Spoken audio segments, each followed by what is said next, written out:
Hello, everybody. My name is Hiiragi Dion, and welcome back to Scary Stories with Hiiragi. So, we're going to be picking back up with the original idea and just me reading stories off the app. I will again post the link to the app as well as the link, to this background music I've been using. But I liked the first setup, and I liked reading the original stories more than I liked listening to original stories. So, I'm just going to keep doing this from here on forward. But I did think it was a good experience in the last video to just kind of like look at another person's stories and reading, and I definitely think they were better quality readings, but I didn't really care for the stories as much. I liked the ones I read off the app more. So I'm just going to keep going on with that, and let's get started. So the first story I'm going to read is one I've actually heard of before, and it's called the Russian Sleep Experiment. Russian researchers in the late 1940s kept 5 people awake for 15 days using an experimental gas-based stimulant. They were kept in a sealed environment to carefully monitor their oxygen intake so the gas didn't kill them, since it was toxic in high concentrations. This was before closed-circuit cameras, so they had only microphones and 5-inch thick glass portable-sized windows into the chamber to monitor them. The chamber was stocked with books, cots to sleep on but no bedding, running water and toilet, and enough dried food to last all 5 for over a month. The test subjects were political prisoners deemed enemies of the state during World War II. Everything was fine for the first 5 days. The subjects hardly complained, having been promised falsely that they would be freed if they submitted to the test and did not sleep for 30 days. Their conversations and activities were monitored, and it was noted but they continued to talk about increasingly traumatic incidents in their past, and the general tone of their conversations took on a darker aspect after the 4-day mark. After 5 days, they started to complain about the circumstances and events that led them to where they were, started to demonstrate severe paranoia. They stopped talking to each other and began alternately whispering to the microphones in one-way mirrored portholes. Oddly, they all seemed to think they could win the trust of the experimenters by turning over their comrades, the other subjects in captivity with them. At first, the researchers suspected this was an effect of the gas itself. After 9 days, the first of them started screaming. He ran the length of the chamber repeatedly yelling at the top of his lungs for 3 hours straight. He continued attempting to scream but was only able to produce occasional squeaks. The researchers postulated that he had physically torn his vocal cords. The most surprising thing about his behavior is how the other captives reacted to it. Or rather, didn't react to it. They continued whispering to the microphones until the second of the captives started to scream. The 2 non-screaming captives took the books apart, smeared page after page with their own feces, and pasted them calmly over the glass portholes. The screaming promptly stopped. So did the whispering to the microphones. After 3 more days passed, the researchers checked the microphones hourly to make sure they were working, since they found it impossible when no sound could be coming from 5 people inside. The oxygen consumption in the chamber indicated that all 5 must still be alive. In fact, it was the amount of oxygen 5 people would consume at a very heavy level of strenuous exercise. On the morning of the 14th day, the researchers did something they said they would not do to get a reaction from the captives. They used the intercom inside the chamber, hoping to provoke any response from their captives they were afraid were either dead or vegetables. They announced, "We are opening the chamber to test the microphones. Step away from the door and lie flat on the floor or you will be shot. Compliance will earn one of you your immediate freedom." To their surprise, they heard a single phrase in a calm voice response. "We no longer want to be freed." Debate broke out among the researchers and the military forces funding the research. Unable to provoke any more responses using the intercom, it was finally decided to open the chamber at midnight on the 15th day. The chamber was flushed of the stimulant gas and filled with fresh air, and immediately voices from the microphones began to object. 3 different voices began begging, as if pleading for the life of loved ones, to turn the gas back on. The chamber was opened and soldiers sent in to retrieve the test subjects. They began to scream louder than ever. So did the soldiers when they saw what was inside. 4 of the 5 subjects were still alive, although no one could rightly call the state that any of them were in life. The food rations past day 5 had not been so much as touched. There were chunks of meat from the dead test subjects' thighs and chests stuffed into the drain in the center of the chamber, blocking the drain and allowing 4 inches of water to accumulate on the floor. Precisely how much of the water on the floor was actually blood was never determined. All 4 surviving test subjects also had large portions of muscle and skin torn away from their bodies. The destruction of flesh and exposed bone on their fingertips indicated that the wounds were inflicted by hand, not with teeth as the researchers initially thought. Closer examination of the position and angles of the wounds indicated that most if not all of them, were self-inflicted. The abdominal organs below the rib cage of all 4 test subjects had been removed. While the heart, lungs, and diaphragm remained in place, the skin with most of the muscles attached to the ribs had been ripped off, exposing the lungs through the rib cage. All the blood vessels and organs remained intact. They had just been taken out and laid on the floor, fanning out around the eviscerated, but still living bodies of the subjects. The digestive tract of all 4 could be seen to be working, digesting food. It quickly became apparent that what they were digesting was their own flesh that they had ripped off and eaten over the course of days. Most of the soldiers were Russian special operatives at the facility, but still many refused to return to the chamber to remove the last subjects. They continued to scream to be left in the chamber and alternatively begged and demanded that the gas be turned back on, lest they fall asleep. To everyone's surprise, test subjects put up a fierce fight in the process of being moved from the chamber. One of the Russian soldiers died from having his throat ripped out, another was gravely injured by having his testicles ripped off, and an artery in his leg severed by one of the subject's teeth. After 5 of the soldiers lost their lives, if you count the ones that committed suicide in the weeks following the incident. In the struggle, one of the 4 living subjects had his spleen ruptured and he bled out almost instantly. The medical researchers attempted to sedate him, but this proved impossible.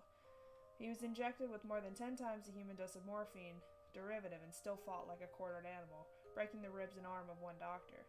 When the heart was seen to beat for a full 2 minutes after he had bled out to the point there was more air in his vascular system than blood. Even after it stopped, he continued to scream and flail for another 3 minutes, struggling to attack anyone in reach. He just repeated the word more over and over, weaker and weaker, until he finally fell silent.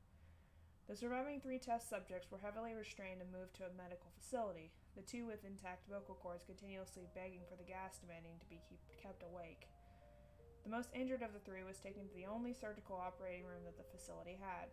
In the process of preparing the subject to have his organs placed back within his body, it was found that he was effectively immune to the sedative that they had given him to prepare him for surgery. He fought furiously against his restraints when the anesthetic gas was brought out to put him under. He managed to tear most of the way through a 4-inch wide leather strap on one wrist, even through the weight of a 200-pound soldier holding that wrist as well. It took only a little more anesthetic than normal to put him under. The instant his eyelids fluttered and closed, his heart stopped. In the autopsy of the test subject that died on the operating table, it was found that his blood had tripled the normal level of oxygen. His muscles that were still attached to his skeleton were badly torn. He had broken 9 bones in his struggle to not be subdued. Most of them were from the force his muscles had exerted on them. The second survivor had been the first of the group of 5 to start screaming. His vocal cords destroyed, he was unable to beg or object to surgery, and he only reacted by shaking his head violently in disapproval when the anesthetic gas was brought near him. He shook his head yes when someone suggested reluctantly they try the surgery without anesthetic, and did not react for the entire 6-hour procedure of replacing his abdominal organs and attempting to cover them with what remained of his skin. The surgeon presiding stated repeatedly that it should be medically possible for the patient to still be alive. One terrified nurse assisted the surgery stated that she had seen the patient's mouth curl into a smile several times whenever his eyes met hers. When the surgery ended, the subject looked at the surgeon and began to wheeze loudly, attempting to talk while struggling. Assuming this must be something of a drastic importance, the surgeon had a pen and pad fetched so the patient could write his message. It was simple: keep cutting. The other 2 test subjects were given the same surgery, both without anesthetic as well. Although they had to be injected with a paralytic for the duration of the operation, the surgeon found it impossible to perform the operation while the patients laughed continuously. Once paralyzed, the subjects could only follow the attending researchers with their eyes. The paralytic cleared their system in an abnormally short period of time, and they were soon trying to escape their bonds. The moment they could speak, they were asked again for the stimulant gas. The researchers tried asking why they had injured themselves, why they had ripped out their own guts, and why they had wanted to be given the gas again. Well, only one response was given: I must remain awake. All 3 subjects' restraints were reinforced, and they were placed back into the chamber awaiting determination as to what should be done with them. The The researchers, facing the wrath of their military benefactors for having failed the stated goals of their project, considered euthanizing the survivor subjects. The commanding officer, an ex-KGB, instead saw potential and wanted to see what would happen if they were put back on the gas. The researchers strongly objected, but were overruled. In preparation of being sealed in the chamber again, the subjects were connected to an EEG monitor and had their restraints padded for long-term confinement. To everyone's surprise, all three stopped strangling the moment it was let slip that they were going back on the gas. It was obvious that at this point the three were putting up a great struggle to stay awake. One of the subjects that could speak was humming loudly and continuously. The mute subject was straining his legs against the leather bonds with all his might, first left, then right, then left again for something to focus on. The remaining subject was holding his head off his pillow and blinking rapidly. Having been the first to be wired for EEG, most of the researchers were monitoring his brainwaves in surprise. They were normal most of the time, but sometimes flatlined inexplicably. It looked as if he were repeatedly suffering brain death before returning to normal. As they focused on papers scrolling out of the brainwave monitor, only one nurse saw his eyes slip shut at the moment his head hit the pillow. His brainwaves immediately changed to that of deep sleep, then flatlined for the last time as his heart simultaneously stopped. The only remaining subject that could speak started screaming to be sealed in now. His brainwaves showed the same flat lines as one who had just died from falling asleep. The commander gave the order to seal the chamber with both subjects inside, as well as three researchers. One of the named three immediately drew his gun and shot the commander point blank between the eyes, then turned the gun on the mute subject to blow his brains out as well. He pointed his gun at the remaining subject, still restrained to a bed, as the remaining members of the medical and research team fled the room.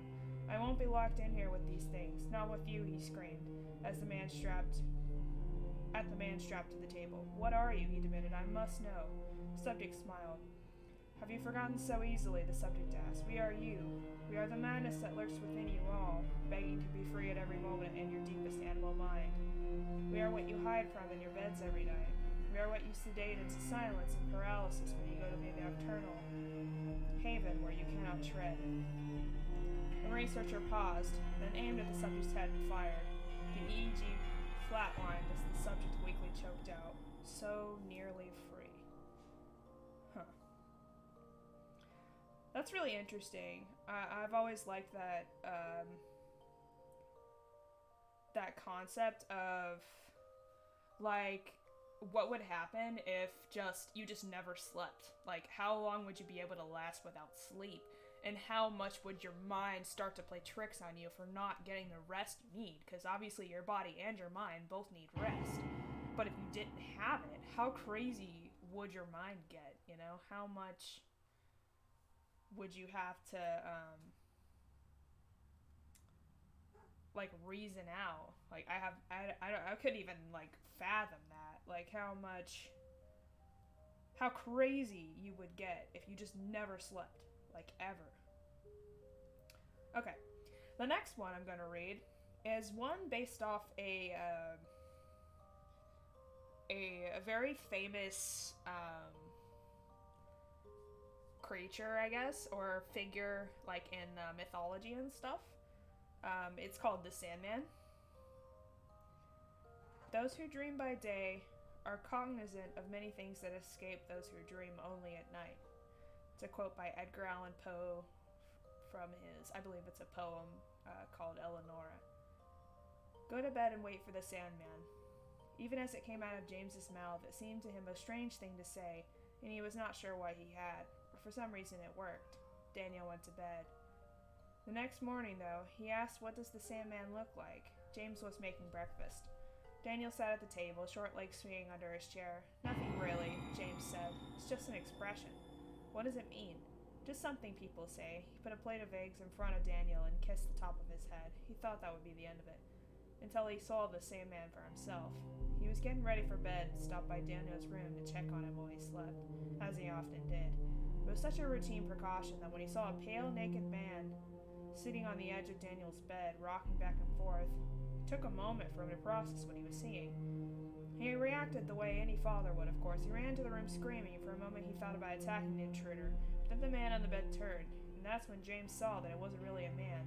It was a pale, slithery thing, hairless and warped. Its joints turned the wrong way and its body out of shape with itself. When it moved, it was like an insane marionette dancing on a stage. James froze. The skittering thing watched him. He felt spreading warmth and he realized he'd pissed his pants. Only when he remembered that Daniel was still there in bed, staring at the broken-shaped thing sitting a foot away, did he regain the courage to move. He grabbed Daniel and ran. In the hall, he turned to see if the thing would follow them, but it didn't. For a moment it watched, and then, moving like a stop-motion nightmare, it crawled to the window and jumped out, leaving only the billowing curtains to mark its passing. James had trouble talking to the police. He reported a break-in, but when asked to describe the intruder, he didn't know what to say. How could he make the ordinary man in the blue uniform sitting at his kitchen table, while two of his colleagues searched the house, understand a thing he'd seen? He couldn't even understand it himself. To make it worse, Daniel's memory did not correspond to James's. He described an ordinary-looking burglar, a man in a mask, he said. James thought about it. Had it been a mask? No, it would have to have been a full costume, and an elaborate one, something like they would use for a movie. That would not explain the way it moved. But in the man, he simply echoed his son's testimony. A man in a mask, he said, a burglar. The lie unsettled him almost as much as what had happened. The doctor said Daniel wasn't hurt, showed no signs of molestation. James was relieved. They stayed at a motel for a couple nights till they felt ready to come home. And then James had a new security system installed, along with bars on the windows. He didn't like the sight of them in Daniel's room, but it seemed like the only thing to do. James was frightened the first night back in the house, but Daniel, strangely, was not. When asked if he felt okay sleeping alone, he just said yes. In the end, it was James who found himself wishing he were not sleeping alone. He was up all night listening for the sound of anything moving in the house, although he had convinced himself that his memory was faulty and that it had been a normal, albeit probably deeply disturbed, man in his son's room. When he closed his eyes even for a moment, he pictured bloodless skin and a tasted and human face. He found himself wondering, why my house? Why my family? He knew, of course, that there didn't have to be a reason, but still, he wondered. 2 weeks later, Daniel stopped talking. James didn't notice it at first. Kids went through quiet phases sometimes, but eventually he tried to get Daniel to talk, and he wouldn't. Eventually it became clear that he couldn't. Back to the doctor they went. Nothing wrong with him that we can see, was the diagnosis. Was it the trauma, James asked? Could be, they said. Sometimes these things came on late. Children can be a mystery even to those who know them best. They recommended a child psychologist, whom James couldn't afford. He could not, for the matter, even afford the bill they were giving him now. Nothing seemed to help. Daniel could write out answers to questions sometimes, but never more than a yes or a no. When James would ask him what was wrong, or if he'd seen or heard of anything that frightened him, Daniel would only stare. He seemed furtive and bemused. James found himself missing the sound of his son's voice. Sometimes he wanted to hear it so badly that he ached, but it seemed that Daniel would not talk again until he was ready. James had other things to worry about, too. He was convinced, beyond reason, that the intruder was not really gone. Though the alarm never went off and the locks and bars remained undisturbed, he was sure that he heard movement in the night. Not normal movement. It was a sound like a huge snake slithering through the house. When he heard it, he imagined horrible things. Nothing was ever there when he went to investigate, though he often thought he glimpsed something just out of the corner of his eye. A pale foot or a misshapen shadow that would slink away as soon as he turned. He rarely slept, and when he did, he had haunted dreams. Soon he realized he had not left the house in weeks, except to go to the bank and buy groceries. He felt hemmed in.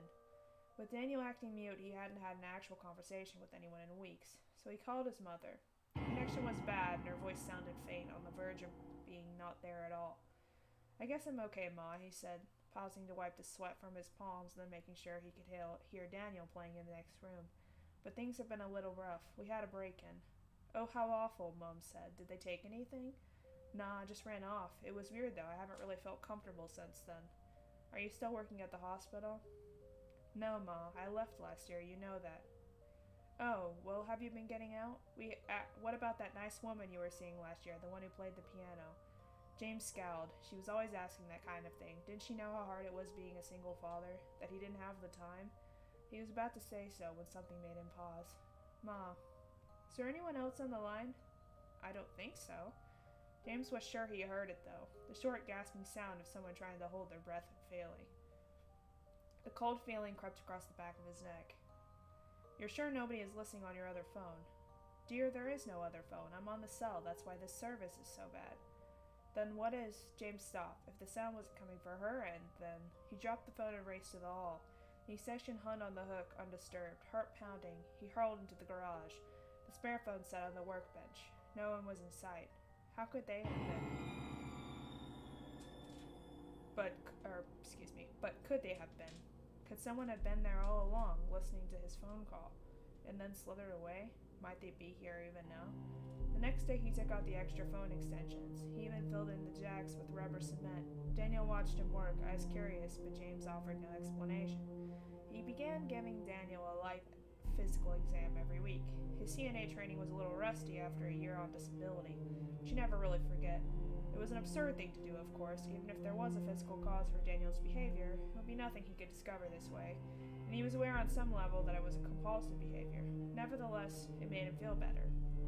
One morning, James set the diaphragm on the stethoscope against Daniel's chest, but he could not locate a heartbeat. He moved, his hand in search of the right spot, to no avail. Then, to test it, he listened to his own heartbeat. It came through steady and clear, but when he checked Daniel's again, he didn't hear anything. A thought came unbidden to him of the Tin Man and the Wizards of Oz, whose chest was empty as a kettle. A sick feeling roiled his stomach. He threw the stethoscope down and grabbed Daniel by the shoulders, looking into his face. Daniel stared back with bright eyes. He even smiled a little with the corners of his mouth. James felt the tingle of tears. He swept his son up in his arms and hugged him, and Daniel hugged back. Then James put his shirt back on him and sent him to play. The stethoscope, he decided, was broken. He threw it in the trash. Things got worse. James' terrors were no longer relegated to the long hours of the night. Now it seemed that some creeping, some skittering and scuttling, some unknowable noise in some dark corner or another filled every second of his day. The thought of how big the house really was started to weigh on him. There were so many rooms he wasn't in at any given time, so many places someone or something else could be. He imagined strange figures occupying the rest of his home when he wasn't around, melting into the walls or merging with the shadows whenever he turned on a light or opened a door. How would he know if they were there? How would he ever know? Soon he didn't even have to be outside a room to imagine it. When he walked up the stairs, he pictured pale figures lurking beneath him. When he went down the hall, he pictured a crawling thing slithering behind the walls, shadowing his every step. If he sat too long in the same chair, he imagined that it was right behind him. He was never comforted when he turned around and found nothing there, as he could only guess that it meant it had moved, swiftly and silently, behind him once again. Whenever he was not looking right now, that was where he imagined it to be. He was losing his mind, he knew. The only thing that helped him cling to sanity was that Daniel seemed undisturbed. Other than his muteness, his behavior was perfectly normal, and whenever he seemed to sense that his father was troubled, he would hug him, or squeeze his hand, or even smile. Sometimes, when he left the room, James cried. One night he found himself creeping around the house with no lights on at 2:08 in the morning. The intruding thing had taken to violate the daytime activities, and he would get revenge by comforting it on his own terms. The night. And really, night was no more frightening to him now than day. They were almost interchangeable. He padded down the halls, barefoot down the halls, up the stairs, in and out of disused rooms. Sometimes he stopped to listen, hoping to locate it by sound. It was a stealthy, creeping thing, he knew, but it was awkward at times, and it couldn't always keep its strangely shaped limbs from making their distinct, irregular footsteps. The smallest noise would give it away. There was one room he suspected it spent most of its time in, the spare bedroom. Not a bedroom at all, really. More like a closet, just large enough to accommodate a bed if one was so inclined. It was unpainted and uncarpeted and drafty. He'd always meant to fix it up. He didn't come in here very often because he disliked the bare, unused look of it. It made him think of a partially dissected corpse. He came in now, though. If the thing made its nest any one of the places in the house, this would be it. Of course there was nothing there now, but that didn't mean there was nothing there.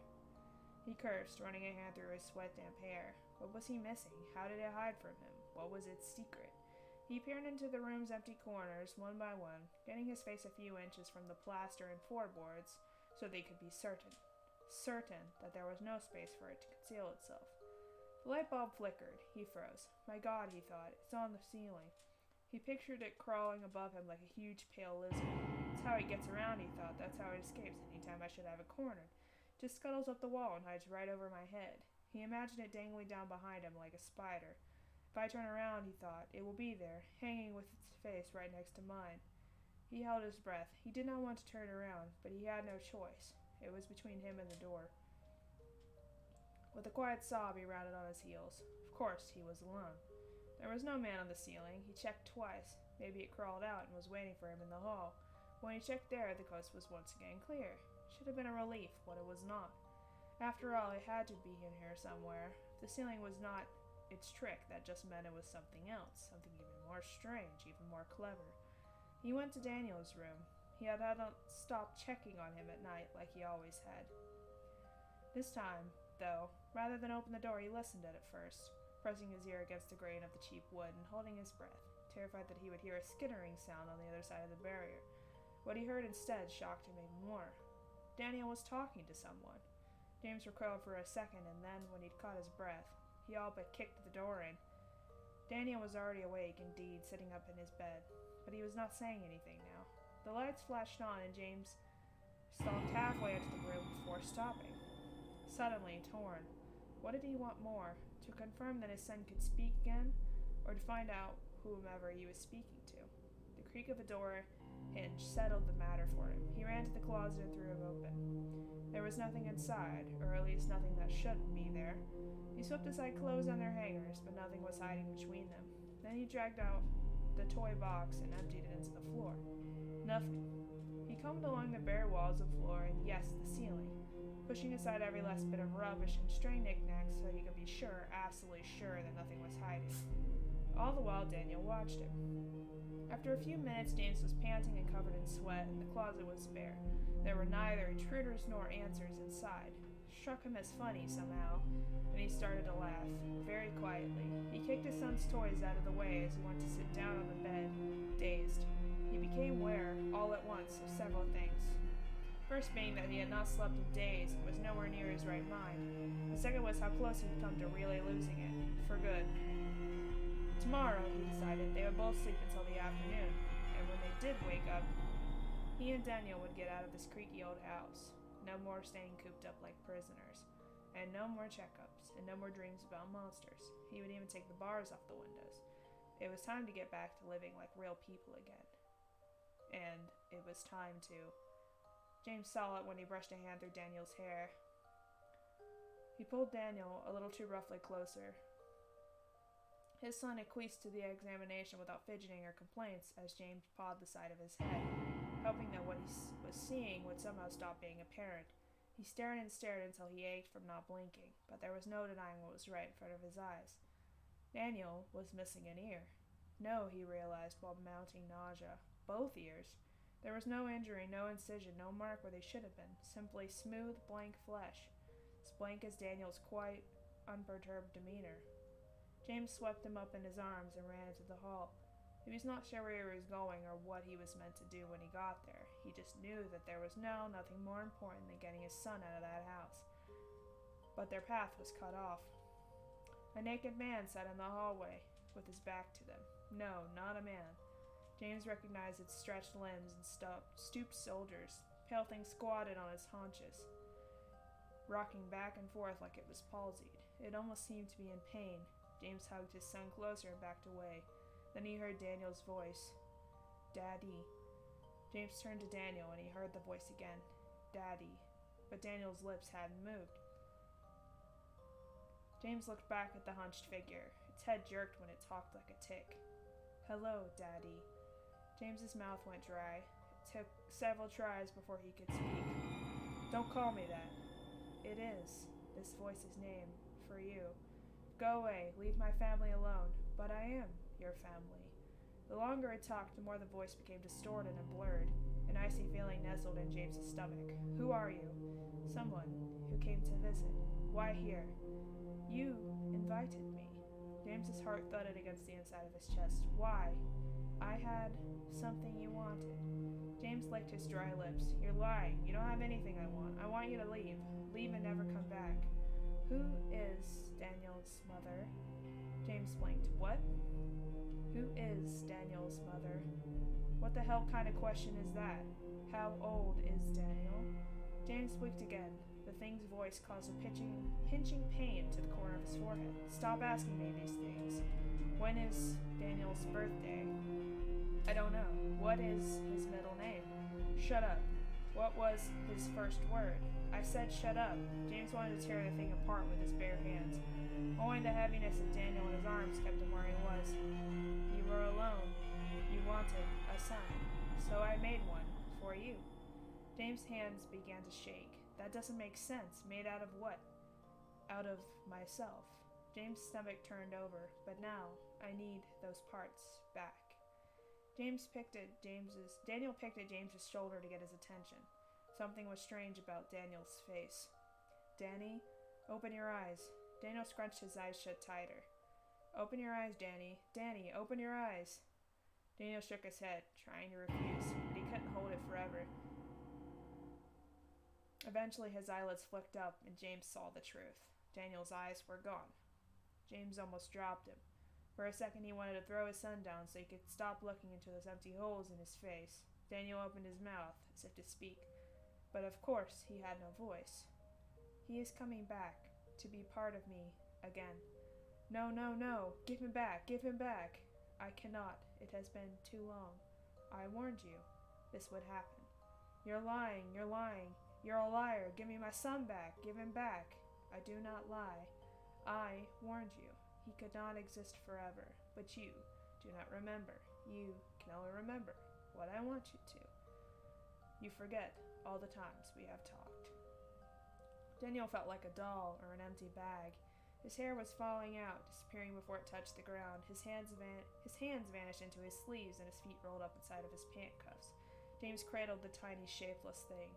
Tears streamed down his face. Soon he held a pile of empty clothes, and then those too were gone.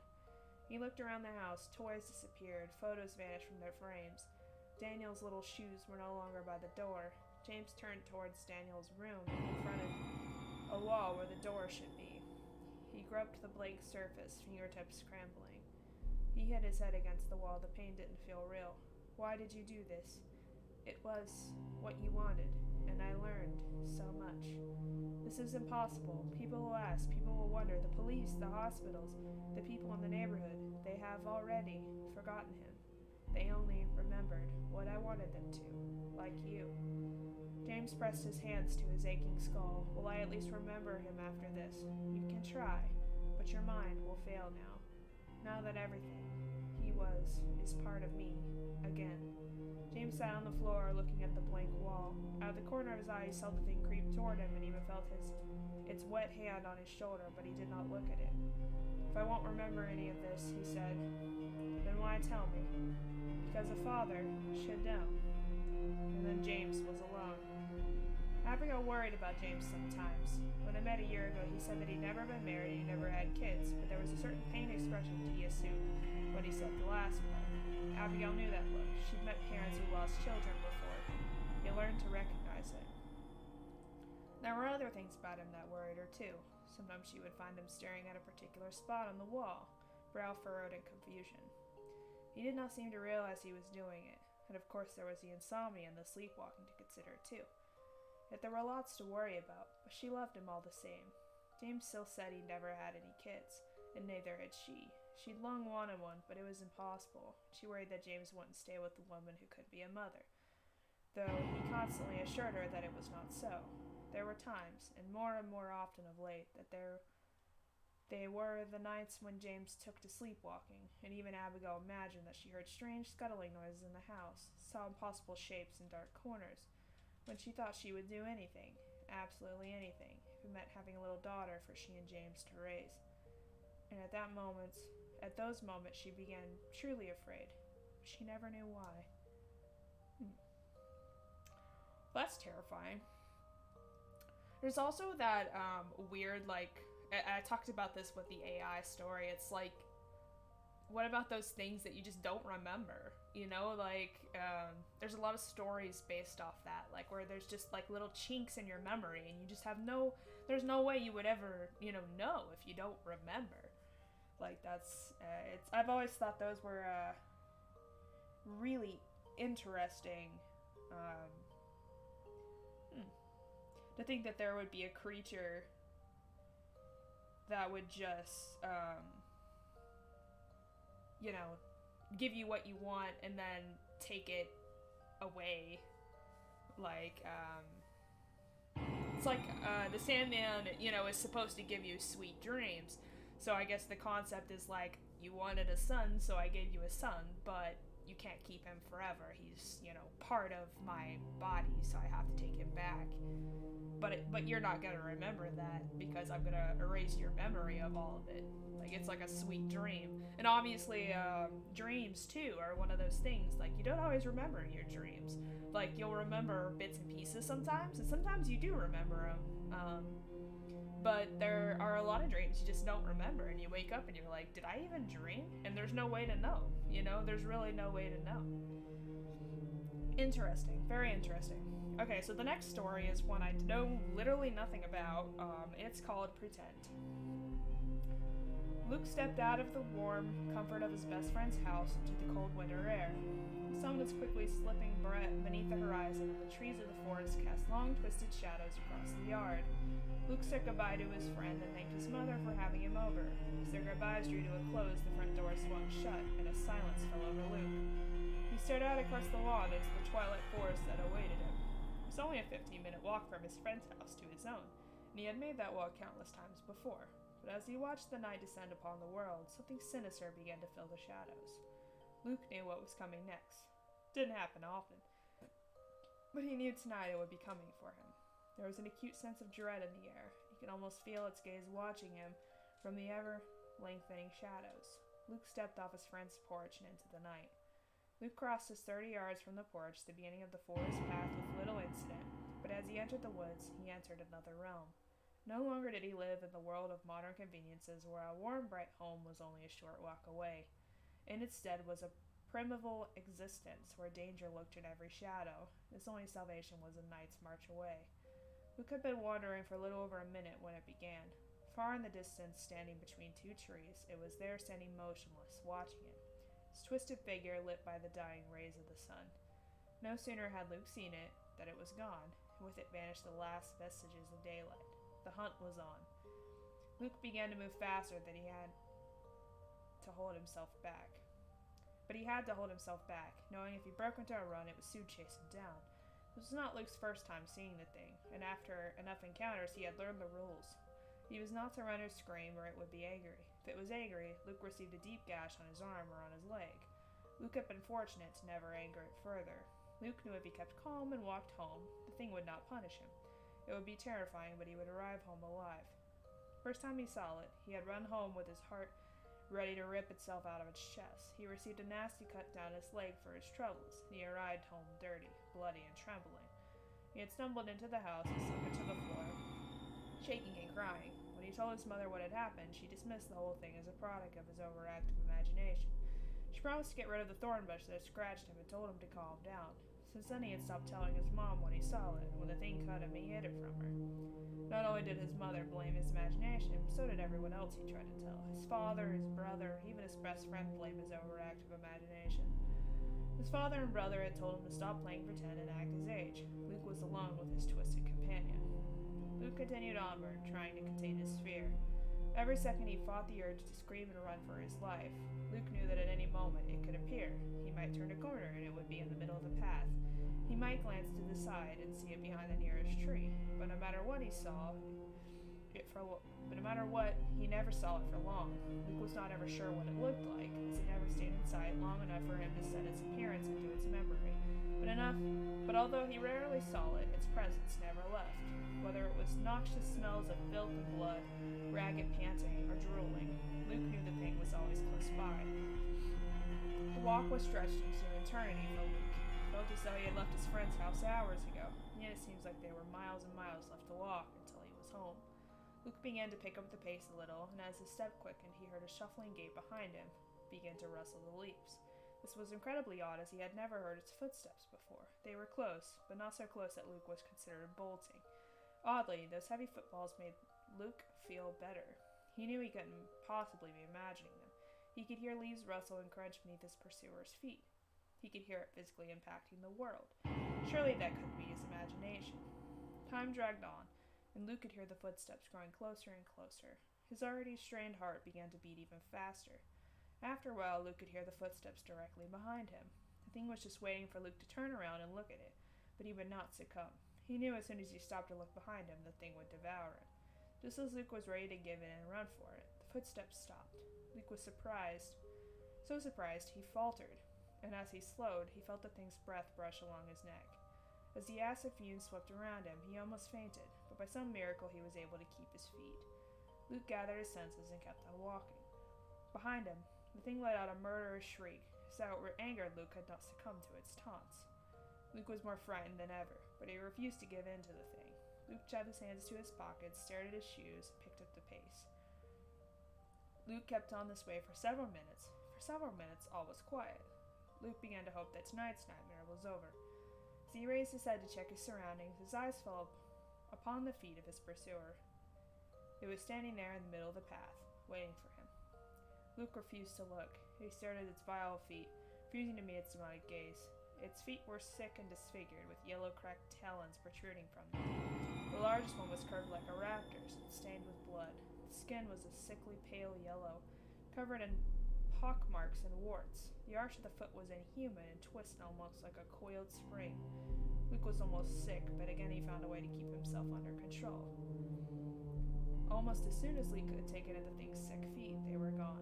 Luke could take no more. He broke into a run. He knew the thing would be furious, but he no longer cared.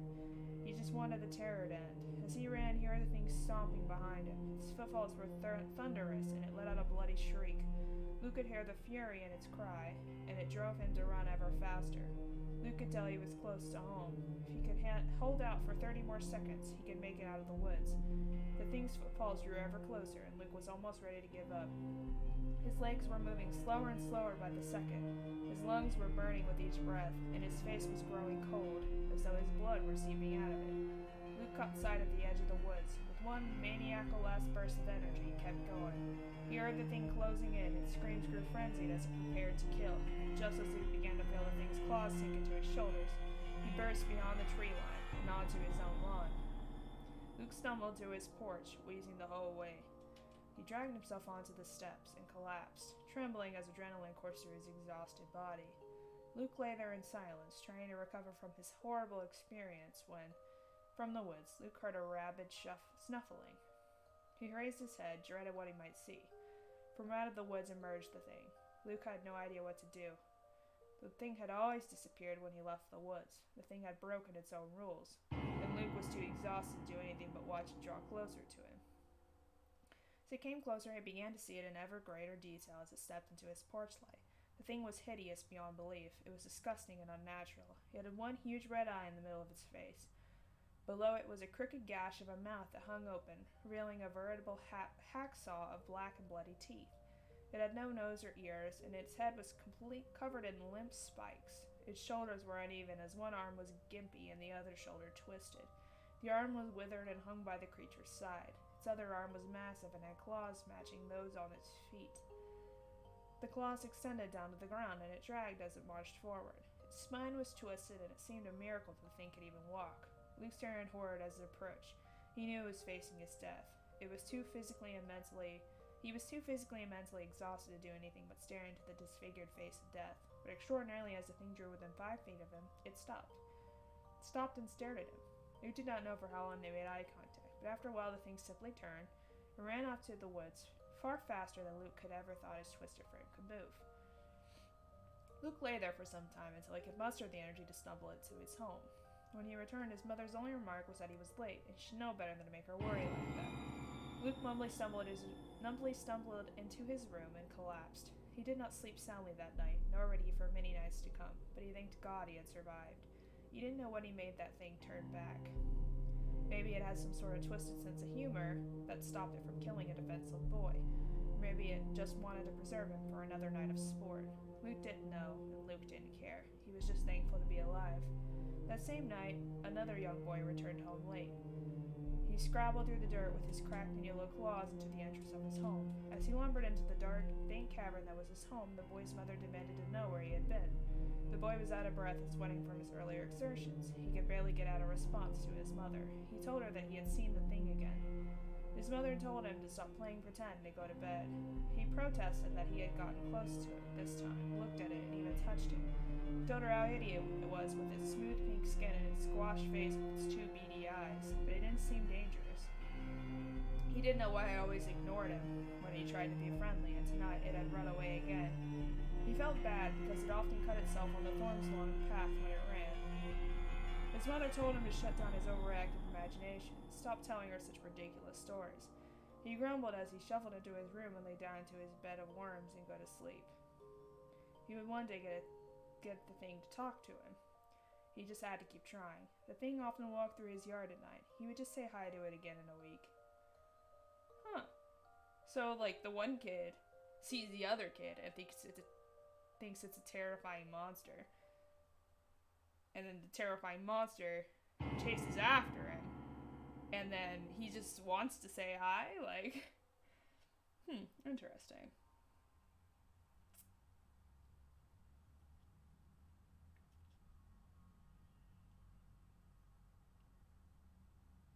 It also said, his bed of worms, I guess. So I guess it is the creature itself, which is interesting.